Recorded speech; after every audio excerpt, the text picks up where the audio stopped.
반갑습니다. 산골의 아침입니다. 오늘 말씀은 에베소서 3장 7절 말씀입니다. 이 복음을 위하여 그의 능력이 역사하시는 대로 내게 주신 하나님의 은혜의 선물을 따라 내가 일꾼이 되었노라. 아멘. 오늘 이 짤막한 구절에서 사도 바울은 일꾼이 되는 두 가지 중요한 기초를 말씀해 주고 있습니다. 첫 번째는 그의 능력이 역사하시는 대로, 두 번째는 내게 주신 하나님의 은혜의 선물을 따라, 이렇게 말해주고 있습니다. 이 따라, 대로, 이건 똑같은 헬라어 단어입니다. 카타라는 단어인데 무엇을 따라서, 물길 따라, 길 따라 뭐 이럴 때 할 때 이제 그걸 따라서 됐다 하는 거죠. 일꾼이 된다는 것은 그러고 보면 자연스러운 귀결입니다. 그리고 내가 막 되려고 해서 되는 것이 아니라 하나님께서 주신 것을 따라서, 카타, 따라서 가다 보니까 쭉 하다 보니까 일꾼이 되는 것이죠.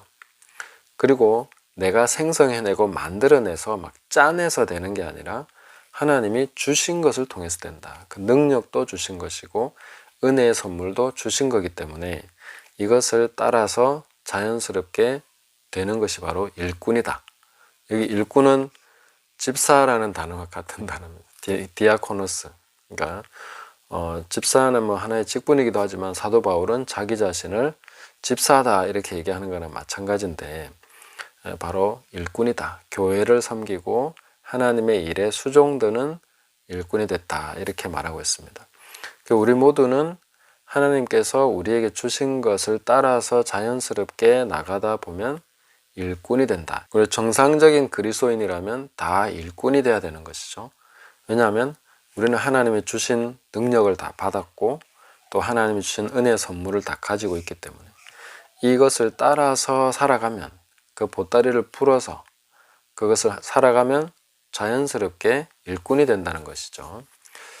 그래서 이 두 가지가 뭔가 하는 걸 조금 더 우리가 묵상하며 생각해 볼 필요가 있다고 봅니다. 그래서 여기서 능력이 역사하시는 대로 우리 그리스도인들은 모두가 다 능력을 받았습니다. 그런데 각자가 가지고 있는 하나님께서 주신 능력, 발휘되고 있는 능력이 무엇인가 하는 것을 잘 살펴보시면서 관심을 가지셔야 됩니다. 그래서 이 부분에 대한 개념을 좀 잡아본다면은 내가 뭔가를 했을 때 유효한 그 효과가 나타나는, 그래서 사람들이 유익을 얻고 뭔가 교회에 이 보탬이 되고 뭔가 이렇게 돼가는 것을 볼 수 있어야 된다는 것이죠. 내가 하고 싶은 걸 하는 것이 아니라 그 능력이 역사하시는 것을 따라서 해야 된다는 것이죠. 내가 아무리 이걸 하고 싶은데 그게 안 되면은 그 내 분야가 아닌 거죠. 나타나는 게 없으면, 성령께서 그 능력을 주셔서 하게 하신 일이 아니면 그 내 일이 아니다 이렇게 봐야 되는 것이죠. 물론 내 일이 아니라고 해서 전혀 거기에 신경도 쓰지 마시라 그런 얘기는 아닙니다. 저는 제가 전도를 해야 된다는 그 부담과 마음이 늘 있었기 때문에 뭐 전도를 자주 나갔습니다. 단기 선교도 자주 나가고, 고신대학 다닐 때는 그 부산역 전도 금요일마다 주말마다 나가서 찬양 부르고 막 전도하고 이렇게 계속 했습니다. 그 일을 아마 한 7년 정도, 매일 나간 건 아니고 안 빠지고 매주 안 빠지고 나간 건 아니지만 뭐 이렇게 학기 중에, 방학은 또 뭐 단기 선교 가고 사역이 여러 가지 있으니까 주로 학기 중에는 거의 안 빠지고 이 부산역 전도 나가고 뭐 사형리나 글 없는 책이나 뭐 전도 폭발 이런 가지고 했습니다. 근데 정말 열심히 해도 저는 전도에서 별 능력이 안 나타나더라고요. 아무리 해도 자유롭지가 않아요. 전도하려고 하면 굉장히 힘들어요. 이거는 내가 계속 하기는 하겠지만 이 분야에서 능력이 안 나타나는 거죠. 그러면 제가 전도에 막 에너지를 쏟고 내가 해야 되는 거니까 당위성 때문에, 책임감 때문에 혹은 분위기에 밀려서 계속 그걸 하다 보면은 이게 진짜로 내가 해야 될 일을 못 하게 되는 거죠. 반면에 이 가르치고 하는 이런 부분에 있어서는 저는 제가 즐겁고 자유롭고 그리고 기꺼이 뭐 한 주제가 생기면 그걸 막 누가 하라고 안 해도 합니다. 연구도 하고 탐구도 하고 찾아보고 어디 가서 보기도 하고 이렇게 하면서 이제 하는데, 또 제가 가르쳐 보면 조금씩 효력이 있는 걸 봤습니다. 그러니까 저만 좋은 게 아니고 나만 좋으면 그 효력이 없는 거죠. 근데 다른 분들도 좀 유익을 얻는 것을 보면서 하나님께서 나를 이런 쪽으로 일하게 하시는가 보다, 이렇게 이제 점점 방향을 잡아가는, 그걸 따라서 카타, 이걸 따라서 이제 일을 하기 시작하는 것입니다. 그래 가다 보면 자연스럽게 하나님이 의도하신 대로 갈 수밖에 없겠죠. 하나님이 주신 능력으로 하면 분명히 나타나는 효력이 있어야 되는데, 그런 것이 없으면 일단은 이 분야는 내가 좀 자제를 하고 내 분야를 찾아야 되겠다. 자기의 주력 그걸 찾아서 그걸 제대로 하면서는 다른 것도 조금씩 할 수 있죠. 그런데 막 의무감에 책임감에 막 당위성만 가지고 자꾸 그것만 이렇게 하다 보면 고집스럽게 그렇게 가면은 안 된다는 것이, 이렇게 따라갈 수 있어야 된다. 하나님 능력이 나타내는 쪽으로 내가 가져야 된다는 것이죠. 그렇게 가다 보면 그 능력은 점점 더 증가하고 그 영향력이나 폭이 더 넓어지고, 이런 식으로 가면서 더 효력 있는, 더 잘 쓰임 받을 수 있는 그런 일꾼이 돼갈 수 있다, 이렇게 보는 것입니다. 그 다음에 또 무엇을 따라가야 된다고 했습니까? 내게 주신 그 하나님의 은혜의 선물, 은혜의 선물을 따라서 가야 된다. 이렇게 말하면 이건 은사겠지 라고 생각하기 쉬운데, 은사와 무관하다고 생각하지는 않습니다. 그런데 은사와 같은 단어를 쓴 것은 아닙니다. 선물, 이게 은혜의 선물이다. 은사는 성령께서 각 사람에게 나눠주시는 것이지만, 이 은혜의 선물은 일종의 직분과 같은 자격증, 이렇게 볼 수 있는 그런 거라고 볼 수 있습니다. 그래서 뭔가 하나님이 이 분야에 나를 세우신다 하는 그 인정받게 하시는 그런 부분을 따라가야 되는 것이죠. 의미상으로는 그냥 단지 성령의 은사, 방언이나 예언이나 이런 것을 얘기한 것이 아니라, 하나님께서 뭔가 세우셔서 그 부분에 존귀하게 하시고, 그 부분에 있어서 뭔가 인정받게 하시고, 그 부분에 있어서 뭔가를 갖추게 하시는, 그러니까 자격이 없는데, 은혜는 자격 없는 자에게 주시는 거지 않습니까? 그런 감이 안 되는데, 그러나 하나님께서 그런 부분에 선물을 주신 거죠.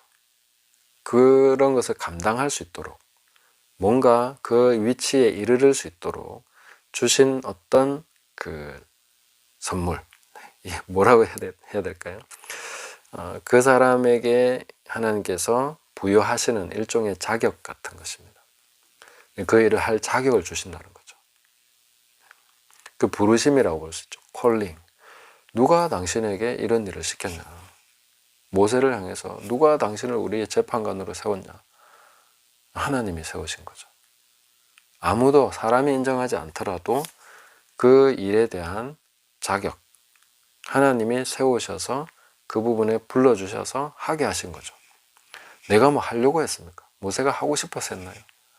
가기 싫어 했는데 하나님이 보내셔서 그 자리에 세우시는 거예요. 그게 바로 은혜의 선물이다, 이렇게 해석될 수 있는 부분입니다. 그래서 사도 바울은 또 무엇입니까? 자기가 뭐 가려고 했나요? 자기는 막 핍박하고 교회에 오히려 무너뜨리려고 하고 그렇게 살아가고 있었는데, 하나님이 불러서 이 이방인의 사도로서 세워주신 것이죠.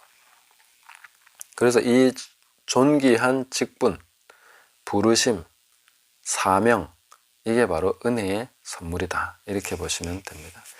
자, 이런 것을 어떻게 확인할 수 있겠나? 내가 은혜의 선물을 받았습니까? 모두가 다 받았죠.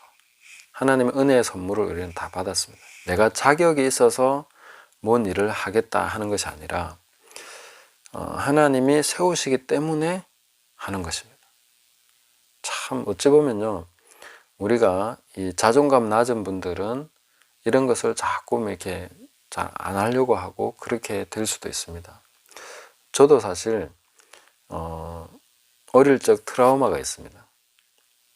어떤 트라우마가 있냐면, 제가 막 누나를 모시고 그때는 막 억지 써가지고 막 어디 가자고 막 했는데, 어릴 때 한 대여섯 살 때 그쯤에 그랬는데, 그렇게 해서 가다가 사고가 나버린 거죠. 그때 누나가 돌아가시고 저도 엄청난 데미지를 입었죠. 저는 안 다쳤는데 심리적으로 어마어마한 그 데미지를 입고, 제가 이제 그때부터 말이 없어진 거죠. 말이 없어져 버렸어요. 내가 말을 안 하는 거예요. 그런 어떤 그 충격이 있었고, 그 이후로 계속해서 뭔가 하나님이 하게 하시는 것이 있는데 선뜻 하겠다고 말을 못 하는 거예요. 내가 하자고 하면 뭐가 잘못될 것 같은 불안감, 그런 느낌, 이런 것이 막연한 그 두려움 같은 것이 계속 자리 잡고 있는 거죠. 그런데 아마 거의 모든 분들이 어느 정도는 그런 자격에 대한 의심, 내가 이런 일을 해도 되나? 내가 무슨 자격으로 이런 걸 한단 말이고, 내가 뭐 어떤 그 근거로서 사람들에게 이런 걸 하자고 할 수 있느냐, 이렇게 자기 스스로가 그 자격 요건에 미합하다, 너무 그 미달이 되고 부합하지 않다고 생각하고 적합하지 않다는 느낌 때문에, 부적합하다는 느낌이 우리를 굉장히 괴롭히는 것이죠. 뭐 이미 아이를 낳고 엄마가 됐는데도 엄마로서 나는 자격이 없어, 이런 것을 계속 씨름하게 되는 거죠. 그러나 이런 하나님께서 주신 포지션, 이 위치라는 것은 바로 은혜의 선물이다. 그 은혜의 선물을 따라서 일꾼이 돼야 된다. 이걸 우리가 인정해야 됩니다. 받아들여야 됩니다. 사도 바울 역시 자기 자신은 이런 자격이 안 된다는 걸 알고 있습니다. 자기는 포행자고 핍박자고 그렇게 한 사람이지 않습니까? 그런데 교회를 무너뜨리려고 했던 사람이 교회를 위해서 사도로 세움받았습니다. 그거 어떻게 감당이 되겠냐 하는 거죠. 그 과거의 이력이 있는데 그걸 내놓으면서 난 자격이 없어요. 하나님, 이거 제가 어떻게 합니까? 사람들이 나를 어떻게 보겠습니까? 뭐 그거 가지고 계속 씨름하다 보면 일꾼이 안 되는 거죠. 사도 바울은 자기 일꾼이 됐다고 얘기합니다. 왜? 은혜의 선물을 따라서 했기 때문에. 그래서 지금부터 우리가 늘 생각해야 되는 것은 은혜의 선물이라는 거죠. 내가 자격이 있어서 사람들이 나를 막 이렇게 인정해줘서 투표해서 세우는 게 아니라는 거죠. 하나님의 은혜의 선물을 따라서 일해야 됩니다. 선출받은 직분이 아니라는 것입니다. 이것은 하나님의 은혜의 선물입니다. 그냥 하나님 나를 세우신 거예요. 누가 당신을 이렇게 세웠냐고. 당신 사도 맞아? 당신 우리 재판관이야? 하면서 모세와 바울을 사람들은 거부했었죠. 그러나 하나님이 그를 세웠기 때문에 자격 없는 자를 은혜의 선물을 주어서 그 포지션을, 그 위치에 세우셨기 때문에 그게 바로 그걸 따라서 일을 하면 일꾼이 되는 거죠. 우리가 하나님의 일꾼이라는 것을 자천하면 스스로 추천해서 하나님 앞에 서야 되는 거죠. 제가 여기 있습니다. 나를 보내주십시오. 이렇게 서야 되는 것이죠. 그게 바로 은혜의 선물을 따라서 일꾼이 되는 것입니다. 오늘 우리도 자격이 있다고 느껴지지 않습니다. 저도 역시 마찬가지죠. 제가 자격이 있어서 뭘 하겠다 이렇게 할 수 없다는 거 알고 있습니다. 그러나 우리가 하나님의 일꾼이 돼가는 것은 내가 자격 있고 내가 하고 싶고 막 이렇게 해서 하는 것이 아니라 하나님이 나를 불러서 세우셨다. 은혜의 선물을 따라서 내가 또 그런 일들을 섬기면서 해나갈 때에 성령께서 나를 통해서 역사하시는 것을 보고, 이런 일을 할 때 성령께서 일하시는구나, 나는 이런 일을 하도록 부르심 받았구나 하는 게 확인이 돼 가야 되는 거죠. 그게 아니면 다른 방향으로 생각해보고 또 많은 부분에서 우리가 테스트를 해봐야 되겠죠. 어떤 부분에서 성령이 나를 통해서 일하시는가, 이런 것들을 테스트하면서 그 능력이 역사하시는 것을 따라서 카타 두 가지를 따라서 우리가 쭉 가면서 하나님의 일꾼이 된다. 그리고 큰 목적은 이 복음을 위해서, 하나님 나라의 복음, 사도 바울의 가장 큰 포지션은 이방인의 사도라는 그 위치인 거죠. 그래서 이 복음을 이방인을 위해서 전하기 위해서 자기가 세움받았다는 것을 알게 됐습니다. 우리도 이렇게 큰 부르심이 있죠. 너희는 가서 모든 족속으로 제자를 삼아라. 그렇게 말씀하셨기 때문에 이 큰 부르심과 흐름 안에서 우리는 일꾼이 돼가고 있다. 그래서 오늘 이 말씀하신 것 두 가지, 내게 주신 그 능력, 그의 능력이 역사하시는 대로 내게 주신 하나님 은혜의 선물을 따라서 이렇게 우리가 일꾼이 된다 하는 것을 기억하시면서 하나님의 일꾼으로서 다 성장해 가시고 그런 위치에서 귀하게 쓰임받는 저와 여러분 되시기를 예수님의 이름으로 축복합니다. 감사합니다.